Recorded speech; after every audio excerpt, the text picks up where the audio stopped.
America के अंदर कुछ डॉक्टर्स की टीम है जो इस बात के ऊपर रिसर्च कर रही है। आप लोग ने भी सुना होगा डॉक्टर रेमंड मूडी का नाम। डॉक्टर रेमंड मूडी जो लोगों को हिप्नोटाइज करके पास्ट लाइफ में ले जाते हैं, उसकी टीम में एक भारतीय डॉक्टर भी है और वो भारतीय डॉक्टर बीके है।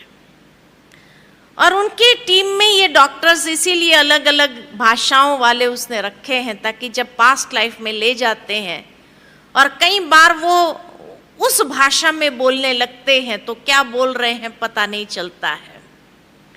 तो जब भी वो बहन यहाँ पर आती है, जो डॉक्टर है वो आती है, तो उनका लेटेस्ट रिसर्च बताती है।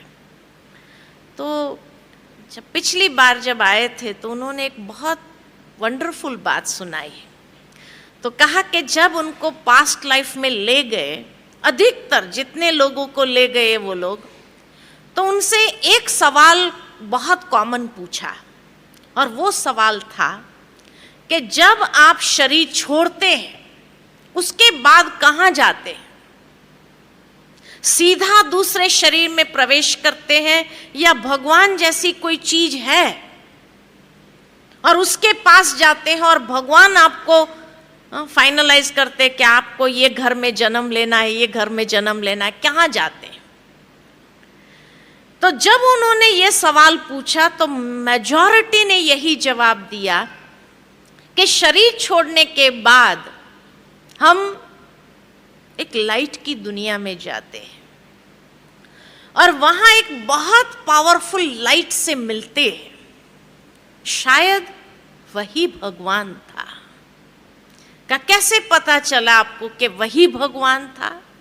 तो कहा क्योंकि वो भगवान इतना प्यार दे रहा था, इतना प्यार बरसा रहा था कि जैसे हम प्यार के फव्वारे में नहा रहे थे।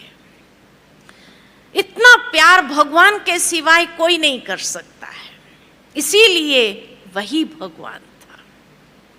बहुत डिवाइन लाइट थी, बहुत पावरफुल लाइट थी। का उसके बाद क्या उसने फाइनलाइज किया कि आपको कहाँ जाके जन्म लेना? का नहीं, भगवान फाइनलाइज नहीं करता है। का जब हम उस फवारे में नहा रहे होते हैं, प्यार ही प्यार जैसे बरसा रहे हैं भगवान, तो उस प्यार में जैसे हमारा शुद्धिकरण हो रहा होता है, हम बहुत क्लीन हो जाते, शुद्ध हो जाते हैं।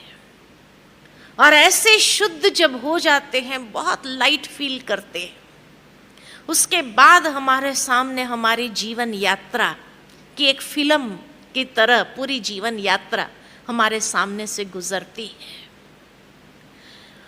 और इतनी शुद्ध अवस्था में होने के कारण, क्योंकि परमात्मा प्यार में जैसे हम इतने शुद्ध हो गए, तो जब वो फिल्म चलती है हमारे जीवन यात्रा की, तो एक एक कर्म को देख करके हमें लगता है ये कर्म मैंने किया, इतने बुरे कर्म किए, इतने लोगों को मैंने चीट किया, उतने लोगों के साथ मैंने ऐसा व्यवहार किया। तो एक एक कर्म मेरे सामने जब आता है तो हमें अपने ही कर्मों को देख करके बड़ी शर्मिंदगी महसूस होती है। तो कहा उसके बाद क्या भगवान सजा देता है? कहा नहीं, भगवान सजा नहीं देता, भगवान प्यार ही देता है। तो उसके बाद क्या होता है? तो कहा उसके बाद हमें ये फील होता है कि जो बुरे कर्म मैंने किए, जिसके साथ मैंने बुरे कर्म किए, चीट किया या किसी को भी धोखा दिया या जो भी मैंने बुरा व्यवहार किया, उन सब के साथ का हिसाब किताब मुझे चुकता कर देना है।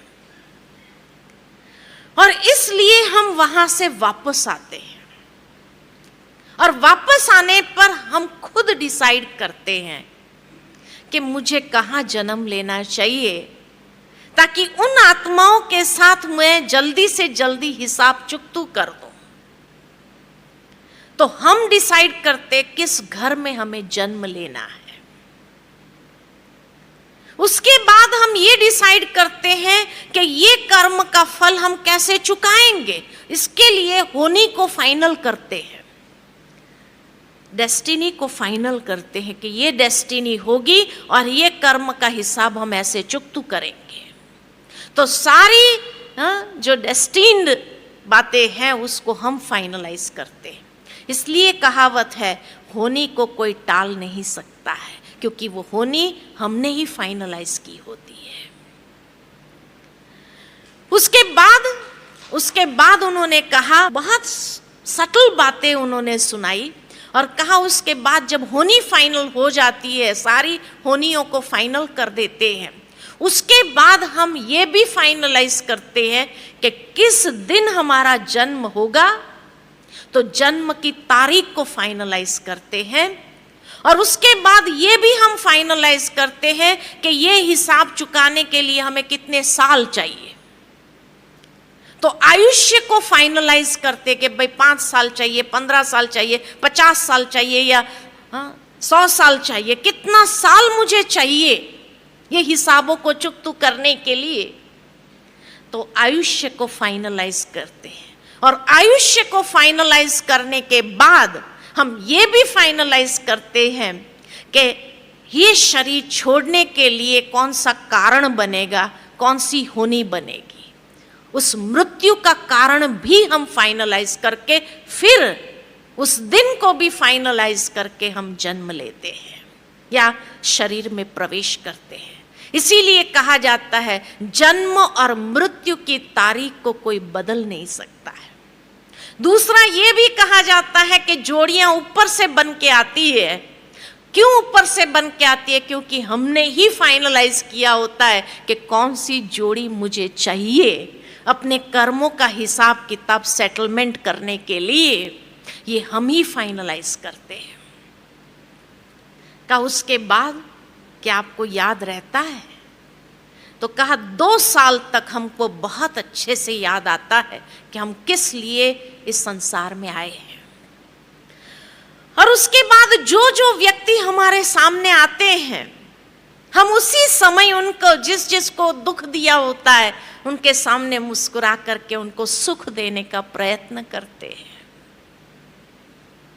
लेकिन जैसे ही हमारी वाचा खुलती है, हमारा मोह क्रिएट होता है परिवार के सदस्यों के साथ, वाचा खुलने के बाद विस्मृति हो जाती है कि हम किस लिए आए। और इसलिए जब होनी होती है, वो होनी को भूल जाते हैं कि ये हमने ही फाइनलाइज किया है। तब ये सवाल आता है कि मेरे साथ ही ऐसा क्यों होता है? भगवान मेरे साथ ऐसा क्यों? भगवान नहीं करता है, हमने खुद ने फाइनलाइज किया है। इतना गुह्य राज स्पष्ट हुआ है ये पास्ट लाइफ रिग्रेशन के माध्यम से।